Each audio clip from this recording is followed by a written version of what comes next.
साली पूरी घरवाली। लालच किस हद तक आदमी पर हावी होता है, आइए देखते हैं। देख राधा, तुझे घर का सारा काम आता है, ये अच्छी बात है, लेकिन हमें ये नहीं पता था कि तू पढ़ी लिखी कम है और तेरी छोटी बहन की तो सरकारी नौकरी भी लग गई है। कैसी बात कर रही है माँ जी? सारी बात करके ही तो पापा ने शादी की थी। अब जब छोटी की सरकारी नौकरी लग गई है तो आप लोग ऐसी बात कर रहे हैं। ज्यादा बकवास मत करियो। हम लोगों को पता होता कि तेरी छोटी बहन की सरकारी नौकरी लगने वाली है तो तुझसे तो कभी शादी ना करवाते अपने होनहार बेटे की। अरे तो मुझ में क्या कमी है? वैसे भी आप लोगों ने तो उस वक्त कहा था कि आप लोगों को घरेलू लड़की चाहिए। तभी पति महेश आ जाता है। देख राधा, 100 की सीधी एक बात बता देता हूँ, तू जा और अपनी बहन को बोल कि उसे यहाँ रहकर अपनी कमाई हम लोगों को देनी होगी जब तक हमारे सारे कर्जे उतर नहीं जाते, नहीं तो तू अपना बोरिया बिस्तर बांध और निकल मायके। राधा पति की बात सुनकर हैरान रह जाती है। दिमाग है भी क्या आप लोगों के पास? क्या बोले जा रहे हैं? साली को घर पर रखेंगे? अरे मोहल्ला समाज क्या कहेगा? और माना पिताजी को उसके पैसों की जरूरत नहीं है, लेकिन वो अपनी कमाई आप लोगों को क्यों देगी? अरे क्योंकि हम लोगों के ऊपर कर्जे हैं, समझी? या तो तू कमा कर ला या अपनी बहन को बोल कि अपनी बहन का घर बचाना चाहती है तो यहाँ आकर रहे। सभी मिलकर राधा को घर से निकाल देते हैं। राधा भी कहाँ जाती, मायके जाकर रोने लगती है। छोटी बहन मीना कहती है, अरे क्या हो गया दीदी, कितना पैसा मांग रहे हैं?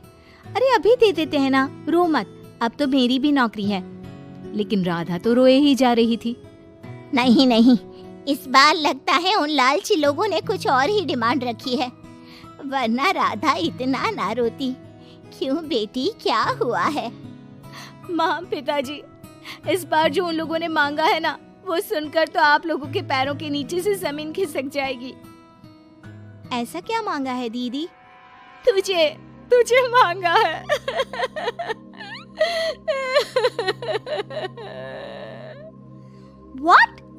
What nonsense? दीदी क्या बोल रही हो, समझ रही हो? हाँ, मेरी सास ये बोलकर भेजी है कि या तो मीना अपनी सारी कमाई उन लोगों को तब तक दे जब तक उन लोगों के कर्जे खत्म नहीं हो जाते, या फिर मैं मायके में जाकर रहूं यहाँ। क्या मजाक बना रखा है? ऐसा होता है क्या कहीं? अरे शादी की है, कोई आलू टमाटर थोड़ी है कि अदला बदली कर लो। छोटी बहन शांत होती है। माँ पिता बड़ी को समझा रहे होते हैं और वो रोए ही जा रही थी। तभी छोटी बोलती है, पापा मैं दीदी के साथ जाऊंगी। क्या पागल है क्या? अरे दुनिया क्या बोलेगी? माँ वो लोग सिर्फ मेरे पैसे चाहते हैं ना। अरे वो तो वो लोग यहाँ से भी ले सकते थे छोटी, फिर वहाँ क्यों बुला रहे हैं तुझे? माँ वो कह रहे थे कि हमें पता होता कि छोटी की सरकारी नौकरी लग जाएगी तो उसी से करवा देते उनके होनहार बेटे की शादी। हाँ, और मैं जैसे उस लपड़गंजू से शादी कर लेती। लपड़गंजू?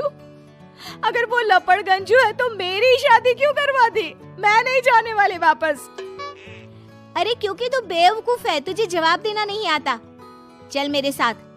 उन लोगों को लगता है ना साली पूरी घरवाली, तो अब देखिए साली का जलवा। और शादीशुदा बेटी को पिता भी कितना घर बिठाते। उसकी ससुराल जाते हैं दोनों बेटियों के साथ। आइए आइए, ले आए अपनी कमाओ बेटी, ये अच्छा किया। समझदार आदमी की पहचान यही तो होती है। मुझसे बात करिए ना, मैं रहने आ रही हूँ इस घर में, तो मेरी कुछ शर्तें रहेंगी।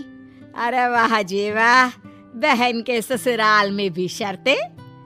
अरे और क्या, आप लोगों को मेरे पैसे चाहिए, दीदी घर का काम करेगी, इतना सब मिल रहा है। वैसे आप तो जानती हैं, बाजार में बिना शर्तों के तो एक पॉलिसी भी नहीं मिलती है। बात तो ये सही बोल रही है, सरकारी नौकरी वाली लड़कियां ऐसा नहीं मिलती। हाँ हाँ ठीक है, अच्छा बोलो छोटी बहू, क्या शर्तें हैं तुम्हारी? मैं कोई काम नहीं करूंगी। कैसी बात कर रही हो छोटी बहू, तुम नौकरी करोगी? अरे लाखों कमाओगी कि घर का काम करोगी? घर के कामों के लिए है ना ये बड़ी। दूसरी शर्त, मुझसे कोई बदतमीजी से या ऊंची आवाज में बात नहीं करेगा। अरे कैसी बात कर रही हो तुम तो ख्वाबों की रानी हो। शट अप जीजाजी, साली से मजाक करना अलग बात है, लेकिन याद रहे साली बहन होती है बीवी की, और बीवी की बहन यानी आपकी बहन। माँ ये क्या बोल रही है? बहन। अरे ना बेटा, मैं हूँ ना, बात करती हूँ ना, रो मत बच्चा, रो मत। खैर, पिता दोनों बेटियों को छोड़कर चले जाते हैं। अगली सुबह, अरे सरला, जल्दी से मेरा और तुम्हारी बहन का खाना पैक कर दो, हम लोग ऑफिस के लिए निकल रहे हैं। लेकिन सरला तो सोफे पर बैठकर टीवी देख रही होती है। देखो जी, मेरी बहन पैसे कमा रही है तो मैं क्यों काम करूं? याद है ना मम्मी जी क्या बोलती थी कि मेरा बेटा पैसा कमा रहा है, तब सारा काम मैं करती थी। अब मेरी बहन कमा रही है तो मैं भी काम नहीं करूंगी। हाँ। अरे साली साहिबा, चलिए ना, मैं आपको दफ्तर छोड़ देता हूँ। क्या रेपुटेशन बनेगी हमारी। हाँ हाँ जीजाजी, चलिए, आज आपकी ये इच्छा भी पूरी कर देते हैं। छोटी के ऑफिस में, अरे ये कौन है? तेरे जीजाजी है ना? ये कैसे तुझे छोड़ने आ गए? अरे वो अब ना मेरे पास ही रहती है। सभी एक दूसरे की तरफ देखने लग जाते हैं। हाँ, वो क्या है ना, दीदी तो पता है घरेलू महिला है, जीजाजी के कर्जे ज्यादा हैं और पढ़े लिखे इतने हैं नहीं कि कुछ अच्छी कमाई कर पाए, तो मेरी कमाई रखते हैं। बस जैसे ही इन लोगों का कर्जा खत्म हो जाएगा, मैं अपने घर चली जाऊंगी। पास खड़े जीजाजी का मुंह बन जाता है। घर आकर, छोटी, तुम ये क्या बकवास कर रही थी? ये सबको बताने की क्या जरूरत थी? अरे जीजाजी, आप खुलेआम सबको ये कहे कि साली आजकल मेरे साथ रहती है, तो लोग क्या सोचेंगे आप जानते हैं ना? अरे उससे कुछ मत बोलना बेटा, चल मेरे साथ, तुझे ना बाजार का डोसा खिलाती हूँ। चल चल चल। हाँ दीदी, तैयार हो जाओ, डोसा खिला रही हैं आंटी जी। तीनों जा रही होती है कि पास मोहल्ले की कुछ औरतें वहाँ पर जमा रहती है। अरे लाजो बहन, बहू की बहन यहीं रह रही है क्या? हाँ हाँ, इसे भी रख लिया है। अब आप तो जानती ही हैं कि हम लोगों का दिल कितना बड़ा है। जी, इन लोगों का दिल उतना ही बड़ा है जितना इन लोगों का कर्जा।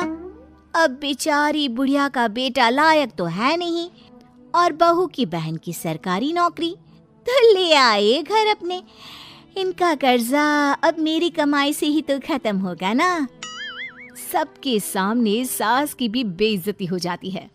घर आकर सास और बेटा दोनों छोटी पर बरस पड़ते हैं।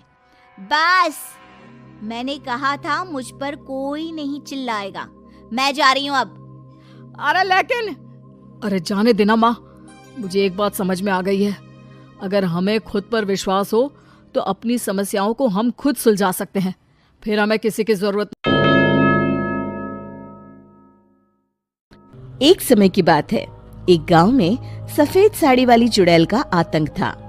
चुड़ैल रात भर गांव में घूमती और गांव का जो भी आदमी उसे दिखाई देता उसे वो घायल कर देती। अरे कोई तो बचाओ, मर गया रे। एक रात हरिया अपने खेत से अपने घर लौट रहा था कि तभी अचानक उसके सामने चुड़ैल आ जाती है। अरे बाप रे, ये चुड़ैल कहाँ से आ गई? आज तो मैं गया काम से।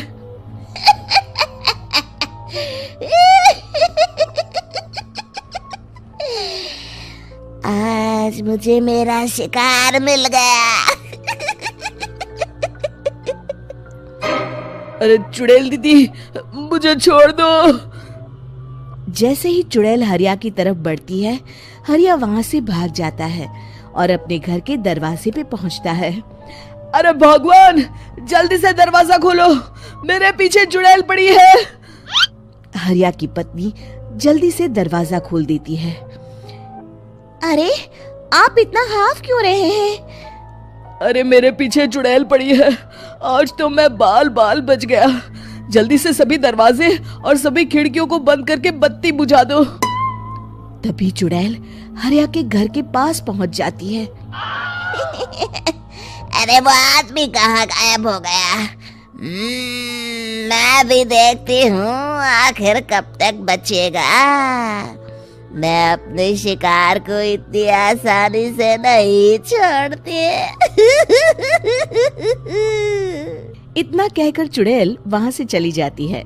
वहीं दूसरी तरफ हरिया और उसकी पत्नी दोनों अपने घर की खिड़की से ये सब देख रहे होते हैं। अरे बाप रे, ये तो बड़ी डरावनी चुड़ैल थी। अगले दिन ये बात आग की तरह पूरे गांव में फैल जाती है और धीरे धीरे लोग चुड़ैल के डर के मारे शाम होते ही अपने घरों से बाहर निकलना बंद कर देते हैं। कुछ दिनों के बाद भाई, मैंने तो इस चुड़ैल के डर के मारे रात को अपने खेतों को पानी देना बंद कर दिया है। कहीं मेरी फसल सूख गई तो मैं तो कहीं का नहीं रहूंगा। साहूकार का कर्जा कैसे चुकाऊंगा? अरे भाई, पूरे गांव वालों का यही हाल है। पता नहीं ये चुड़ैल हमारे गांव में कहां से आ गई। फिर एक दिन गांव के पास वाली नदी के किनारे एक बहुत बड़े तांत्रिक के आने की बात कुछ गांव वालों को पता चलती है। वो लोग जाके ये बात गांव के मुखिया को बताते हैं। मुखिया जी, नदी के किनारे एक बहुत ही पहुंचे हुए तांत्रिक बाबा आए हैं। हमें उनसे मदद मांगनी चाहिए। मैंने सुना है वो बड़े बड़े भूतों और चुड़ैलों को अपने वश में कर लेते हैं। मुखिया जी सभी गांव वालों को लेकर उस तांत्रिक के पास पहुंच जाते हैं। ओम फट स्वाहा, ओम फट स्वाहा। तभी तांत्रिक अपनी बंद आंखों को खोलकर कहता है, क्या बात है? तुम सब लोग यहाँ क्यों आए हो? मुखिया जी उस तांत्रिक को सारी बात बता देते हैं। अच्छा, तो ये बात है। और तांत्रिक अपनी आंखों को बंद कर लेता है। मैं देख रहा हूँ तुम्हारे पूर्वजों ने बहुत पाप किए थे, जिससे ये गांव अब श्रापित हो चुका है। उसी के फल स्वरूप तुम्हारे गांव में चुड़ैल आई है। ये चुड़ैल बहुत खतरनाक है, ये किसी को नहीं छोड़ेगी। हे भगवान, मर गए रे, अब क्या होगा? तभी गांव के मुखिया जी कहते हैं, बाबा, इस चुड़ैल से हम सबको बचा लीजिए। कोई तो उपाय होगा। इसका सिर्फ एक ही उपाय है। सभी गांव वालों को बारी बारी हर दिन अपनी आधी फसल उस पहाड़ी के ऊपर बनी काली गुफा में छोड़ के आनी होगी। तभी उस चुड़ैल की भूख मिटेगी और श्राप का प्रभाव खत्म हो जाएगा और तुम सब जिंदा बच जाओगे। सभी गांव वाले उस तांत्रिक की बात को मान लेते हैं और वहां से चले जाते हैं। फिर अगले दिन से रोज उस गांव के लोग बारी बारी से अपनी आधी फसल उस काली गुफा के पास जाकर रखाते।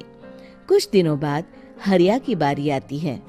बाप रे, आज तो मेरी बारी है उस काली गुफा में जाने की। क्या करूं?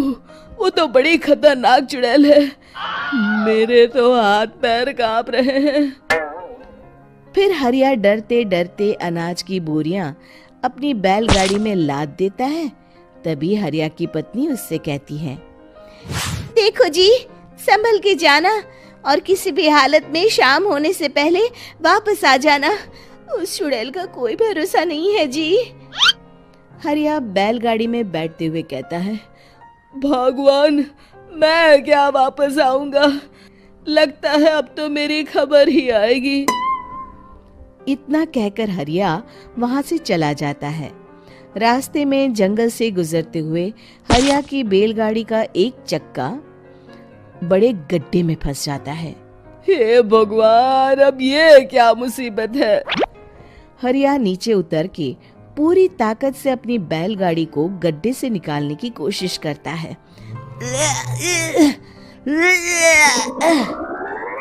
बहुत देर मेहनत करने के बाद हरिया की बैलगाड़ी उस गड्ढे से बाहर निकल जाती है। हे भगवान, अब तो शाम होने वाली है। आज तो मैं गया काम से। जैसे तैसे हरिया काली गुफा में पहुंच जाता है। अरे मर गया रे, यहाँ तो चारों तरफ डरावना माहौल है।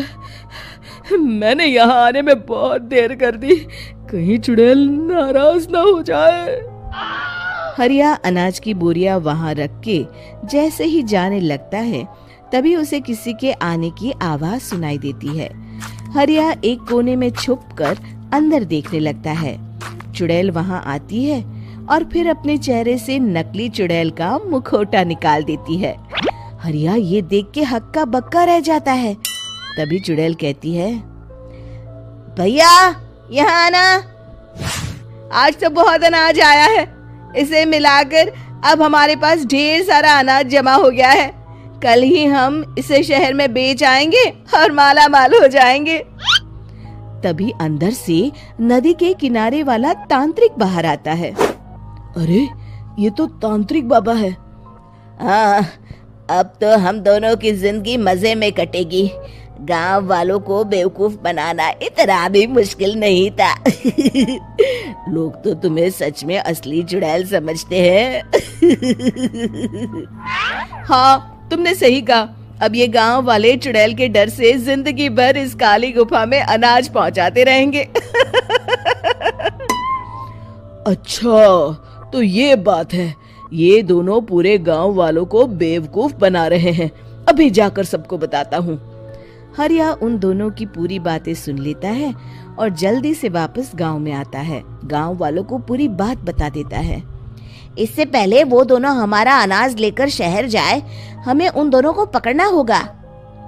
उधर दूसरी तरफ नकली तांत्रिक और नकली चुड़ैल बनी औरत एक बड़ी गाड़ी में सारा अनाज लाद के वहां से निकलने की तैयारी कर रहे होते हैं। जल्दी करो, इससे पहले हमें कोई देख ले। हमें यहाँ से निकलना होगा। और तभी वो दोनों देखते हैं कि सामने से सभी गांव वाले अपने अपने हाथों में मशाल लेके आ रहे हैं। दोनों बुरी तरह डर जाते हैं। रुक जाओ, तुम दोनों का भांडा फूट चुका है। अरे मर गए रे, ये गांव वाले कहाँ से आ गए?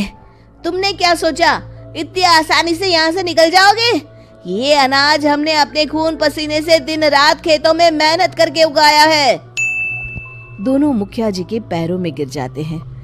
हमें माफ कर दीजिए, हम दोनों एक नंबर के कामचोर हैं। बिना मेहनत किए पैसे कमाना चाहते थे। हाँ हाँ, अब हम आगे से मेहनत मजदूरी करके पैसे कमाएंगे। हमें कुछ मत करना, हमें छोड़ दीजिए।